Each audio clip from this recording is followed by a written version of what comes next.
In front of the camera, reporters and anchors are trained to observe everyday occurrences. We relay many kinds of information to the public in real time. Once it's all said and done, what do you think the reporter has seen? As this career field evolves, precautionary measures have to take place to ensure the mental health and well-being of its staff is being supported.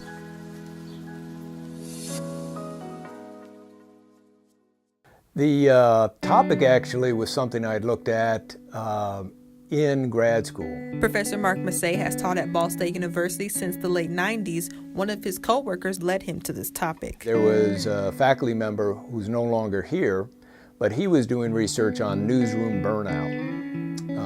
Journalists who, for whatever reason, a combination of reasons, decide to leave the field. And so I looked at some of his research. Professor Massey ended up interviewing some of the reporters and editors who covered the 1996 Oklahoma bombing. One thing led to another. And it just started with an interview, and then I just had a hunch that I think if I go to Oklahoma City, I'm going to meet some people. They're going to, if I'm lucky, they'll share their stories with me, and they did. The book, entitled Trauma Journalism: On Deadline and Harm's Way, explains the emotional consequences journalists suffer from covering traumatic events.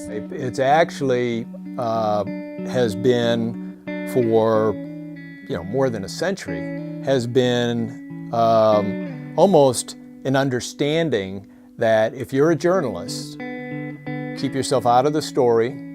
Don't talk about your emotions. That's not your job. Your job is to either have the camera pointed at the source, or you're interviewing someone. It's their story, it's not yours. Despite a byline being attached to every story and giving its author due credit, Professor Massey is right. A journalist's primary job is to report. When I was the managing editor of the Indie channel, I wrote a lot of stories, reported a lot of stories, but also produced a lot of multimedia. Ball State professor Mary Spillman has noticed new changes in the newsroom that's adding extra pressure to incoming reporters. Technology has made news production be easier from one standpoint, but today's world, there's a lot of extra demands with social media on young journalists.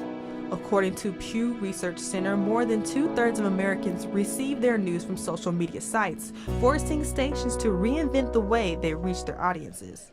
While I don't feel overburdened, we are very busy and we are constantly moving from one thing to the next. Even if you've just covered something major, you're pretty much immediately focused what I'm doing next. Douglas Walker serves as a crime and justice reporter for the Star Press in Muncie. He says in the hustle and bustle of everything, reporters can forget to personally inflect. Because there are obviously unpleasant aspects of what we cover, and but at the same time we're so busy there's not much time for introspection and reflection of how really I feel about this. While Walker has not personally experienced a traumatic event in the workplace, he certainly has reported on many of them. Certainly I remember early on as a young reporter covering events where someone had lost their lives and would really upset me, and it still does. But now the way I rationalize it and have for a number of years is this is really not my tragedy, and I am not really a first-hand participant. I am just covering it. Ball State professor Phil Bremen has a different approach to storytelling. Well, I got into the business when I was 14. I was a newspaper reporter and on a small weekly paper. And my notion was I've got to be strong. I can't let my feelings get in the way of the story. What I teach my students now is, yes, you have to be strong, you have to get the story done, but you also have to be in touch with your feelings or you'll miss some of the story. Professor Bremen has covered stories all across the world, from Latin America to Miami, Florida, to the Middle East and Africa. He's thankful to have avoided serious physical and mental harm. There's a lot of trauma around me, and I had the good fortune for it not to touch me directly. There are some very good journalists, some of whom actually served in Vietnam before they covered the war there, who were profoundly affected and live with that weight to this day. However, no reporter is exempt from being around the traumatic event.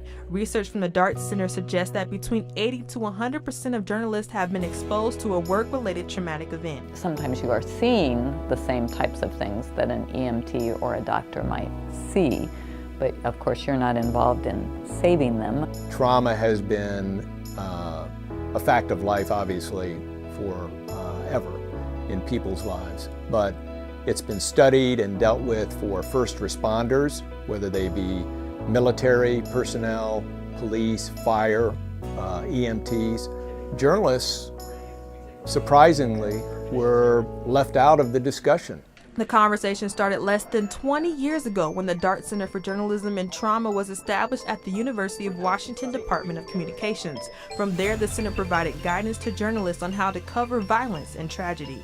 Part of the goal of not just what I was trying to do with my book, but with the Dart Center and Pointer and Committee to Protect Journalists, is not only making these journalists more aware so that they can protect themselves and get the help they need if they need it, but also to be better journalists. And if you feel that you're going down a road where things are feeling too stressful for you, if you have a lot of anxiety, a lot of stress that you're not able to take care of, I think it would be a good thing, to seek help either from your news organization or outside. Professor Massey studied the coping behaviors journalists turn to if they've been affected by a traumatic event. Sometimes those behaviors can have a positive or negative impact. It does help if a journalist is married and has a family, if there's a support structure in place. But that doesn't guarantee that that journalist is necessarily going to be able to deal with the trauma. Walker faced a situation where he was affected by a case he covered. We had a case a few years ago where a little girl, 4 or 5 years old, was horribly abused by a step-parent and the step-parent's parent, and to the degree that she died eventually from just systematic abuse. And it was a trial that was very upsetting to cover, but a moment that I always remember, I try to keep myself apart. Again, always remind myself this is not your tragedy. But they produced a drawing that this little girl at some point had drawn of a bunny, as I recall. And it just struck me. I have children of my own, and I've received drawings almost identical to that from my own children, and that kind of really brought her to life for me, and that affected me a great deal. You can take two journalists with the same training, same background, same relative age and other demographic, put them in the same situation, and one journalist will react one way and have other psychological issues, and the other will have different psychological issues. Journalists of all ages and colors will come from varying backgrounds, but one thing remains constant in the newsroom. You just need to be ready to deal with the emotions of people who in many instances are dealing with the worst event of their life. This doesn't mean a journalist always covers worst-case scenarios. Professor Spillman wants to remind others that being a reporter means covering a wide array of stories. I don't want to give the impression that it was all about awful, awful, awful, awful. These are intermingled with a lot of nice stories, good people that are doing great things too.